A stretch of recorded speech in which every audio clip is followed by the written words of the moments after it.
Hello, good morning everyone. Welcome back to my channel Stop, Reflect and Go. I hope you all are fine at your places. तो आज बात threads की करूँगी. तो for example आज आप अपने बच्चों को पढ़ा रहे हो और आपने उसको कोई काम दिया है तो आप साथ में उसको थ्रेड दे देते हो. अगर ये काम आज कंप्लीट नहीं हुआ ना तो मैंने आपको पढ़ाना बंद कर देना है. ऐसा नहीं होना चाहिए. आप ये काम कंप्लीट होना चाहिए. आप फिर खुद पढ़ो. अगर ये कंप्लीट नहीं हुआ मैंने आपको पढ़ाना बंद कर देना है. आप खुद पढ़ो, पढ़ो नहीं पढ़ो आपकी मर्ज़ी. ठीक है. दूसरा, अगर बच्चे घर पे हैं, वो शोर मचा रहे हैं, चीज़ें इधर उधर फेंक रहे हैं, तभी हम उनको बोल देते हैं.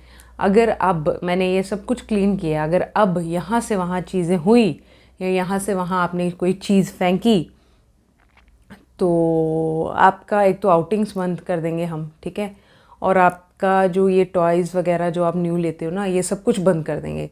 तो just introspect for a while कि हम सुबह से शाम तक बच्चों को कितने थ्रेट्स देते हैं. But let me tell you one thing and just remember that threats are invitation to repeat a forbidden act. ठीक है. आपका थ्रेट बच्चों के लिए एक इन्विटेशन का काम करता है, वो काम करने के लिए जिससे आपने उसको मना किया है. आप खुद सोचो, आप कितनी भी बार एक चीज़ मना करेंगे अपने बच्चे को करने के लिए, वो वही काम करेगा. ठीक है. एक बार बोल दो आप मत करो ये चीज़, आप कहीं बिज़ी हो जाएगा, वो फिर से वही काम कर रहा होगा. फिर आप बोलोगे यार मत करो ये चीज़, फिर आप कहीं बिज़ी हो जाओगे, वो वही काम करेगा. फिर आप इरिटेट. अगर तूने ये चीज़ दोबारा की, if you do it once again, तो उनको नहीं सुनाई देता है. सच में नहीं सुनाई देता है. उनको ये नहीं सुनाई देता है इफ़ यू डू इट. उनको ये नहीं, इफ़ यू डू, इनको ये नहीं सुनाई देता है. उनको सिर्फ सुनाई देता है डू इट वंस अगेन. ठीक है. एक बार फिर से हमने करना है. वार्निंग. अब जो वार्निंग है ना, it serve as a challenge to child's autonomy. ठीक है. ये एक चैलेंज की तरह, वार्निंग्स जो हैं ये एक चैलेंज की तरह काम करती हैं. तो अगर तो बच्चे में सेल्फ रिस्पेक्ट है तो वो दिखाएगा, he will show himself that he is not afraid, she is not afraid to respond to any dare. ठीक है. वो डरते नहीं है किसी भी चीज़ को रिस्पॉन्ड करने के लिए. अभी एक एग्जांपल शेयर करती हूँ. एक बच्चा है, वो बॉल थ्रो कर रहा था विंडो के ऊपर. तो उसके फादर ने मना किया उसको एक बार कि मत करो. वो फिर खेल रहा है, दोबारा से खेला उसने बोला मत करो.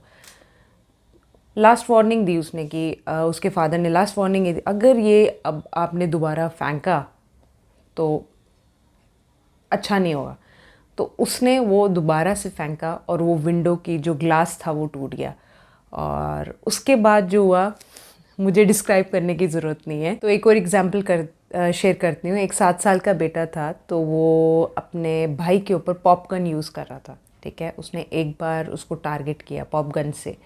तो उसकी मम्मा आए तो बोलते हैं आप अपने टारगेट पे शूट करो, अपने छोटे भाई के ऊपर शूट मत करो. उसने फिर से शूट किया तो उसकी मम्मा आए, गन ले ली उससे और बोला कि people are not for shooting. ठीक है. लोगों को शूट नहीं करते. तो उसको इससे उस 7 साल के बेटे को एक लेसन मिल गया. क्या लेसन मिल गया? उसकी ईगो भी किसी तरह से डैमेज नहीं हुई. उसकी मम्मा ने कुछ नहीं कहा उसको, बस गन ले ली. और पर उसको ये लेसन मिल गया कि अगर आपको शूट करना है तो या तो टारगेट पे शूट करो या आपसे गन ली जाएगी और लूज़ योर गन. या तो टारगेट पे शूट करो या आप you have to lose your gun. तो एक बहुत अच्छे तरीके से उसको लेसन मिल गया. इसका सिनेरियो दूसरा भी हो सकता था. ठीक है. वो ये था कि उसकी मम्मा बोलती don't shoot at your brother. ठीक है.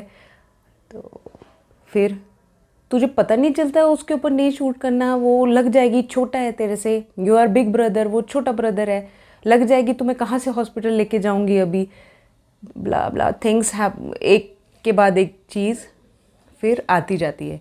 तो बहुत अच्छे तरीके से उसकी मदर ने हैंडल की ये चीज़, है ना. तो इस एग्जाम्पल में उसकी मम्मा ने उसको कोई थ्रेट नहीं दी, है ना, कि मैं ये कर दूँगी वो कर दूँगी. कुछ नहीं, कोई थ्रेट नहीं थी. तो let us also try to resolve our issue with kids by handling them more effectively and by not using so much of threats. So thank you for watching this. Please do tell me आपको ये video कैसी लगी. Please do comment, share and like. Thank you.